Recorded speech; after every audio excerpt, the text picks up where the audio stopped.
Silver! A fiery horse with the speed of light, a cloud of dust, and a hearty hi-yo Silver, the Lone Ranger.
With his faithful Indian companion Tonto, the daring and resourceful masked rider of the plains led the fight for law and order in the early western United States. Nowhere in the pages of history can one find a greater champion of justice. Return with us now to those thrilling days of yesteryear. From out of the past come the thundering hoofbeats of the great horse Silver. The Lone Ranger rides again. Come on, Silver. Let's go, big fellow. Hi-yo, Silver! Hoy!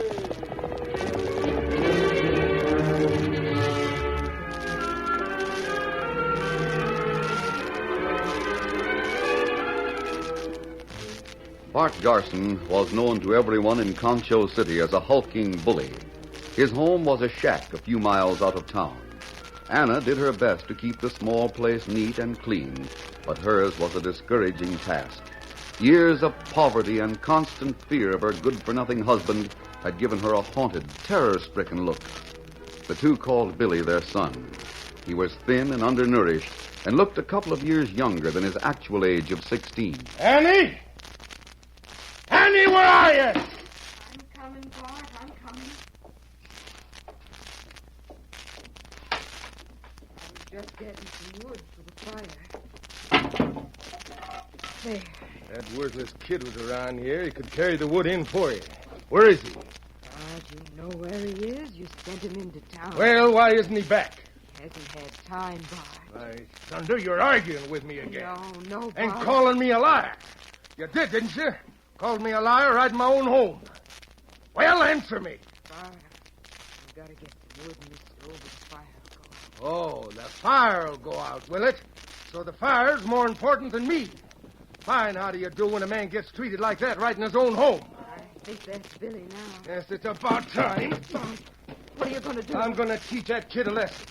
When I send him to town, I want him to come right back and not dawdle on the way and keep me waiting for my tobacco. Please, Bart. Or stand aside. Please, Bart. Please don't beat Billy. Don't you tell me what to do. I'm bringing that kid up. I won't tolerate no interference from you. Bart, I went to town like you said. And where else did you go? Where else? Nowhere else. Don't lie to me, you fresh young pipsqueak. You dawdled on the way just to be cussed. No, I You didn't. knew I was waiting for that tobacco I sent you for. Where is it? I couldn't get it, Pa. What? Please, Pa, don't hit me. You couldn't get my tobacco. Why couldn't you get it? Mr. Phillips said you used up all your credit at the store. I don't believe that. I think you're lying to me. No, I'll say you lied. I'll bet you didn't even go to town. Where did you go? I went to town, Pa. You tell me the truth. Pa, look out. What the... Look out for that horse. He's going for you. man that serves you right. Get back, you nice sidewinder. Get down, I tell you. Tackle me, will you? Well, I'll show you. No, Pa, don't shoot. Don't shoot my horse. Tried to kill me. Well, I'm learning them, see? Drop that gun. What? He's masked. I said drop it. Drop at my eye. I'll turn it on you. Look out. Try this. My wrist. Why, you meddling polecat. Take that whip off my arm and fight fair. I'll break you in two. You will. Where did you come from, mister? Water trough on the other side of your house. Good-for-nothing masked owl hoot. We're going to try to break the masked owl hoot in two. You still want to try it? I'll show you. Oh, no, leave that gun on the ground. Well, I'll take you apart without a gun. I'll show you. You missed. Yeah, well, I won't miss this one. Well, why don't you fight like a man? Why don't you stand still? Come again. I won't dodge. And I'm a-coming. And you take it. Why, you... Here's another. Right on the chin. Hit him again. I will. And what for? Now, if you've had enough, stay down there. If you want some more, get up. I'll kill you for this. I'll get you if it's the last thing I do. Come in here yelling. I think maybe you need help. I didn't need any help for him, Tonto. Yeah, an outlaw and a redskin. I'll get both of you. Right here waiting for you. I'll get you another time. I've heard a lot about you, Garson. None of it good. I've heard about the way you treat your wife and this boy. The way you treat your horses. I think you deserve more than you got. Now get on your feet. Now, wait. 2 against 1. That's not fair. Come on. Up you come. Tonto won't interfere. Now, wait, listen. I'll meet you another time. You got the advantage now. Well, all right. You listen to me, Garson. When Tonto and I have gone, you'll probably be uglier than ever. But let me tell you something. If you lay a hand to your wife or this boy, you'll get just about 3 times as much as you hand out. Now get back to the house. You ain't heard the last of this, mister. Gosh, mister, you sure can fight. Tonto and I were on the other side of the house. We heard just about everything that happened. Did he hurt you? Oh, not much.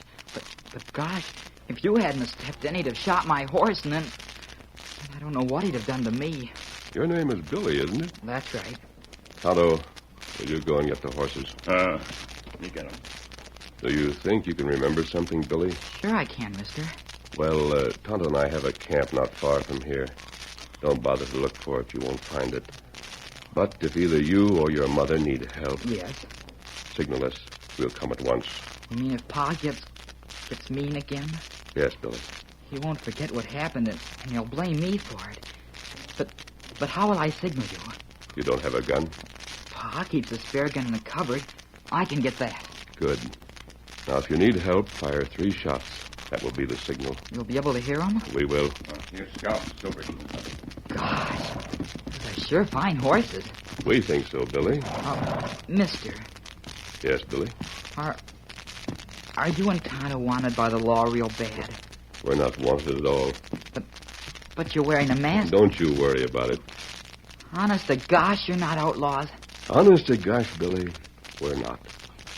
Why? God. Well, because I think you're tops, and I sure wouldn't want the law to get you. Thanks. Steady. Easy, big fella. Adios, Billy. Get him up. Come on, Silver.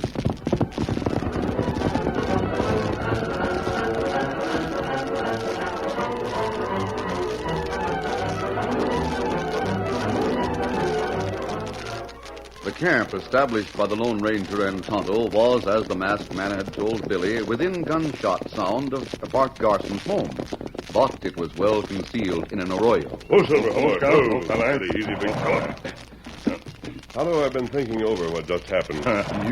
You give feller plenty bad licking. He had it coming to him. He's even worse than the stories we've heard about him. That's right. You not loose and cinch? You ride again? In just a minute. Oh. But you'll stay here, Tonto. We promised Billy protection. One of us has to stay here in case he fires 3 shots. And where you go? Tonto, what did you think of Billy? Oh, him plenty fine-looking boy. Me like him. I did, too. It's too bad him got fella like Garson for father. That house is no place for him. Not while Garson lives there. And what we do? I don't know, Kemosabe. There must be something that can be done to give a fine lad the sort of home he's entitled to. And Anna Garson as well. Her, Bart's wife? Yes. I've heard that she's mighty unhappy. I'm going to see if something can't be done about it. I'm going into town to see the sheriff. Oh, Kemosabe. You go to town, that's plenty dangerous. People see you with masks, maybe shoot in sight. It'll be dark by the time I get there. Easy, steady, minute, big fella. Adios, Toto. Come on, Silver.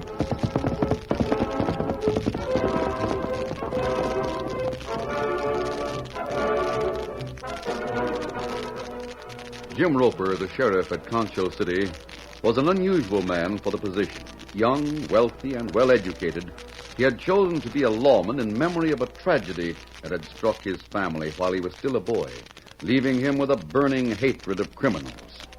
Jim rode down Concho City's main street at a slow gait as darkness settled over the community. It was his regular early evening tour of inspection. At the end of the street, he drew rein, halting where the night shadows met the lights cast from the numerous cafes. Oh, boy. Oh, easy. Yeah. Plenty going on in town. Plenty of chances for trouble. Sheriff. Who said that? I did. Where are you?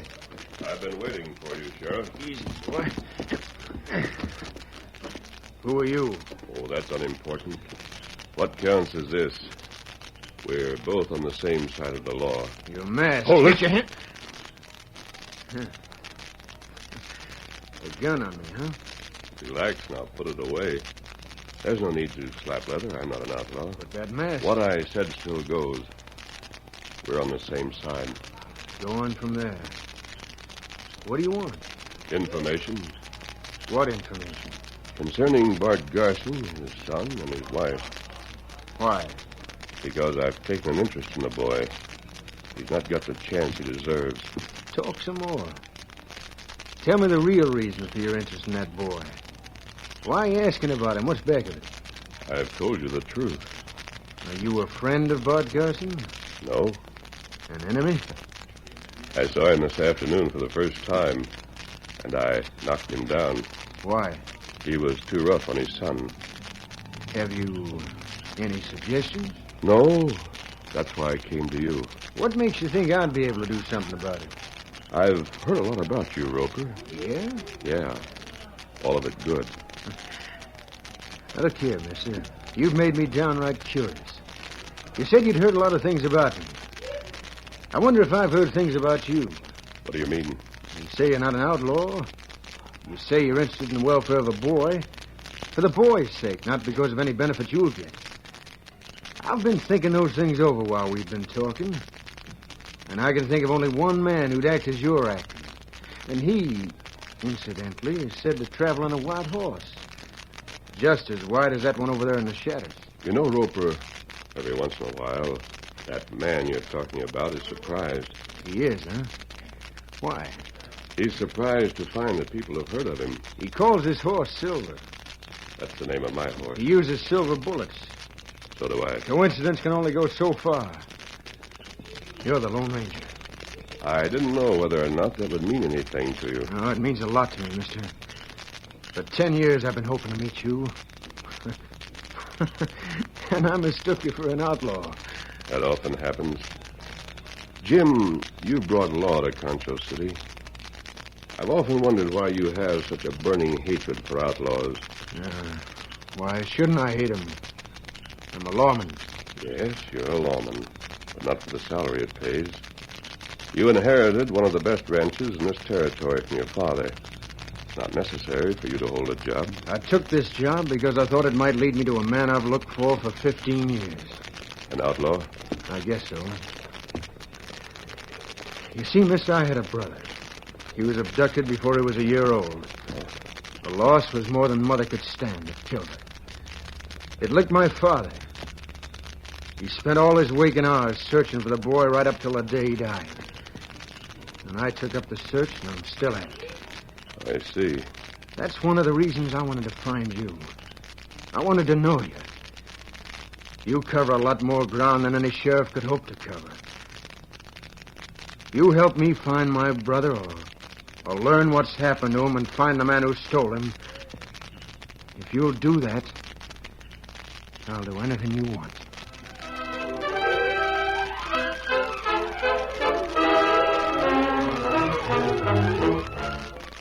The curtain falls on the first act of our Lone Ranger story. Before the next exciting scenes, please permit us to pause for just a few moments.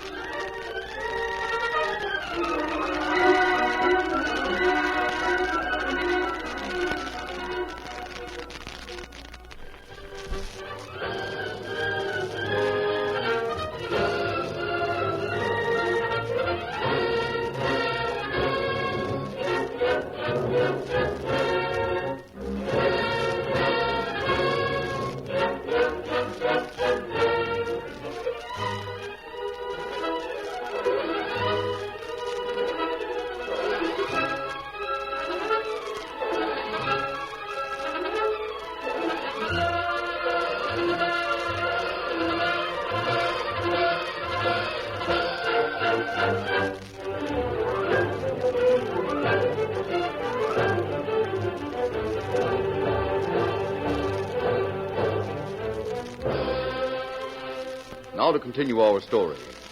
After his encounter with the Lone Ranger, Bart Garson had left the house. At bedtime, he had not returned, and Anna worried. She lay wide awake in the small, cell-like bedroom, knowing that Bart's defeat would be blamed on Billy, and wondering what would happen when the bully came back home. Midnight found her still awake and worried.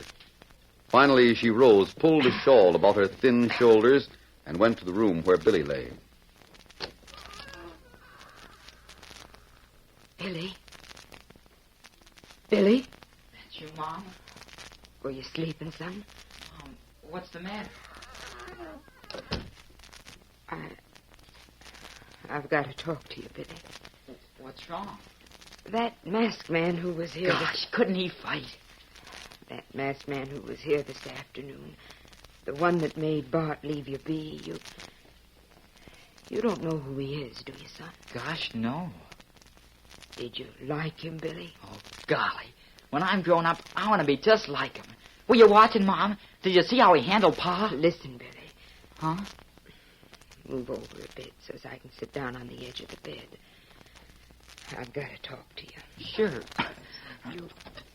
You won't tell Bart about this, will you, Billy? Of course not, Mom. What is it? It's something I've been thinking about for a long time. It's something terrible that happened once that I thought and thought about until sometimes I was afraid I'd go right out of my mind. Gee, Mom, what is it? Billy, it's something I didn't know about at the time. I found out about it after, a long time after. And ever since, it's been on my mind something awful. Gee.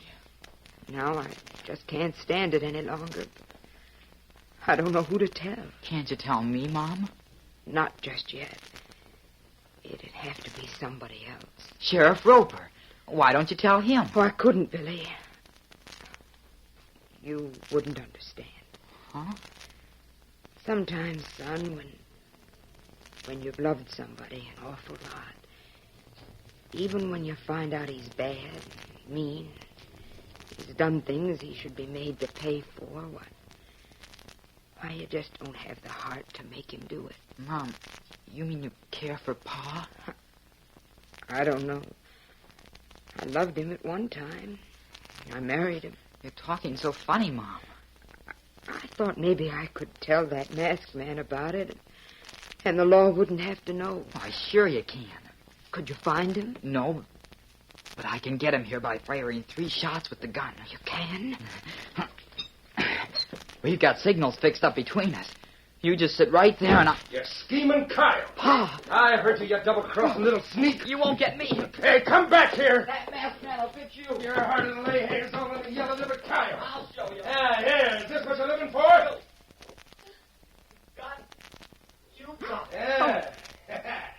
Thought you'd signal the masked man, huh? I heard you talking. I was outside the door. I heard you too, Annie. Come here. Come here, do you hear me? I'll show both of you a thing or two. I won't stand for being double-crossed in my own home. Bart, please. And you first. No, let me go. Yeah. You twisted my Yeah. Let him go, Bart. Let the boy You go. shut up. I'll pick up that can of coal oil. Bart, you've gone mad. Don't twist my arm. Please, please, Pa. The coal oil. I've got it. Now tip it over. Tip it out. Spill it all over the floor. No, no. Bart, let the boy go. Let him go. Do you hear me? You get back. Mama, you're hurt. No, Billy. I'm all right. Spill that coal oil out. Go on, hurry up. You do as you're told around. I am. I've stood all I'm going to stand a double crossing in my own family. You, Anna, you were going to tell all you knew. Don't lie to me. I know different. I heard you. I'm fed up with both of you. All right, you can throw that can aside now. Now go into your bedroom. You wait. You, Anna, get in there with him. Go on. Bart, you've taken leave of your senses. You don't know what you're saying or doing. Get in there. That's better. It's about time I got some obedience around here. Now I'll fix it so as you won't be bothered by the smell of coal oil on the floor.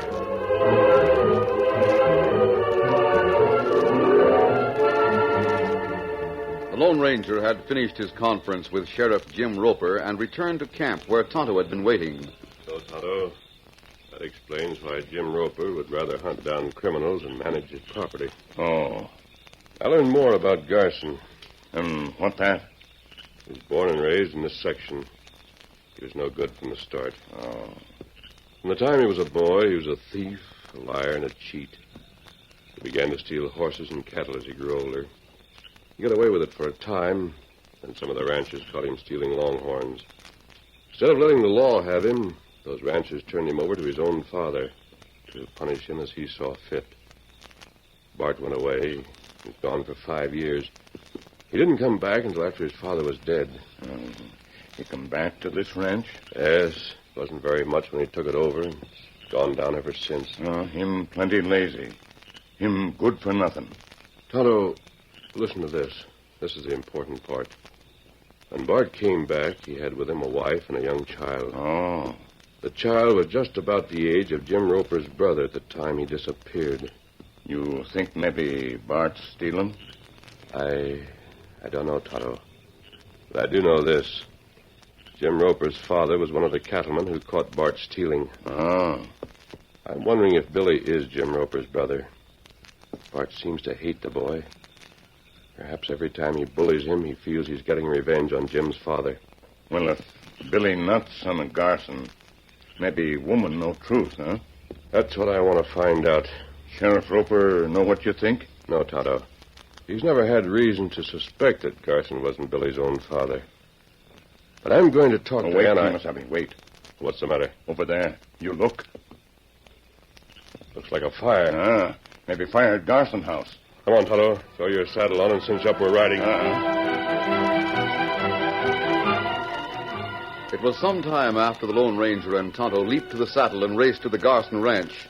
Bart Garson reined up his sweating horse in front of Jim Roper's home in Concho City. Ho, ho, ho, fella. Steady. Sheriff. Hey there, Sheriff. Open up, Roper. Hurry and open up. Hey, Sheriff. That's you, Bart? Sheriff, you gotta hurry. Climb into your clothes. Hurry up. What the blazes the matter with you? My house is on fire. What's that? And my wife and boy are both trapped inside. I'll be with you in just 10 seconds. The sheriff didn't even stop to dress. He pulled trousers over his nightshirt, pulled on his boots, a coat, and then raced to the Garson house with Bart following. Hey, boy. Get up there.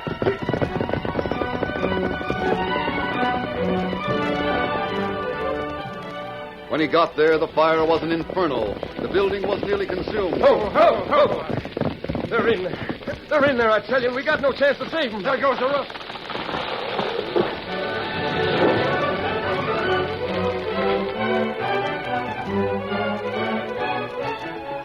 Jim Roper returned to town some time later, weary and grimed with soot. And Bart Garson was with him when he reined up in front of his office. Easy. Inside, Bart. Steady, fella.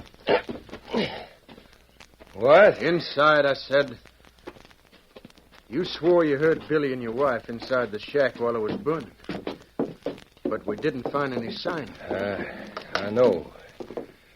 I'm hoping that they got out somehow. Let me get this lamp. Now, look here, Garson. We waited around until the fire had died down so we could search the ruins. We searched them thoroughly. Yes, I know. Your folks weren't in there. Yes.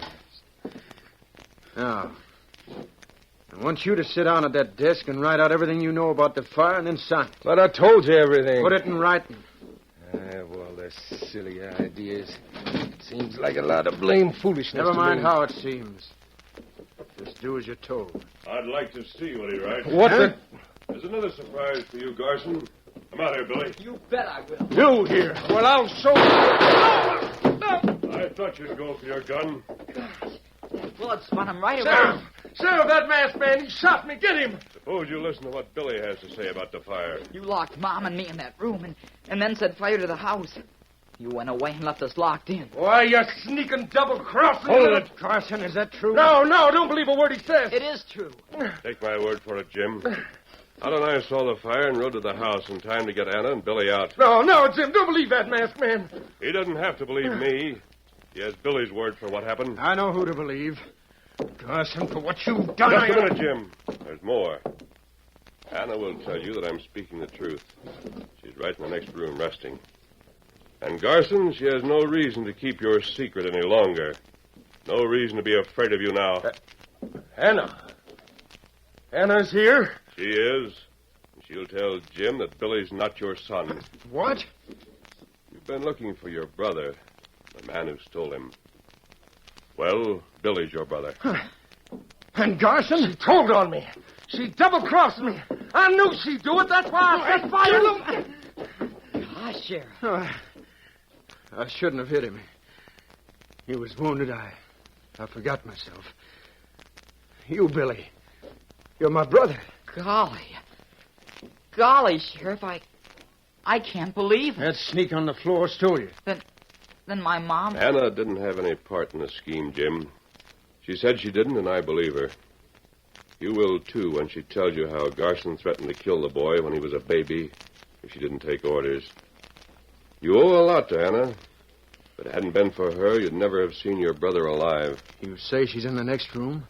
Yes, Sheriff, I'm here. I'll give you a statement about Bart. I'm not afraid of that beast anymore. Anna, you and Billy and I, we've got a lot to talk over as soon as I do two things.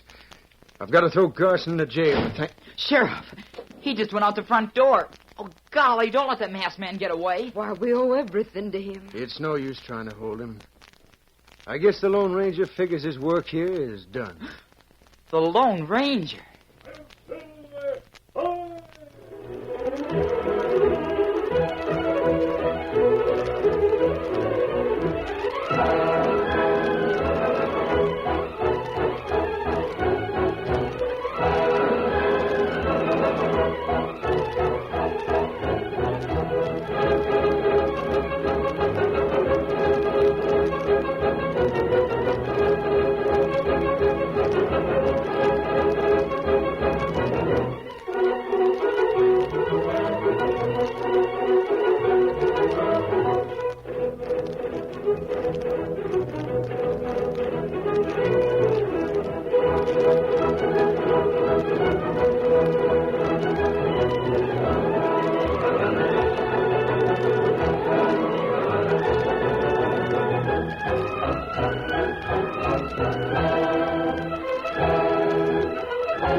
The story you have just heard is a copyrighted feature of the Lone Ranger Incorporated.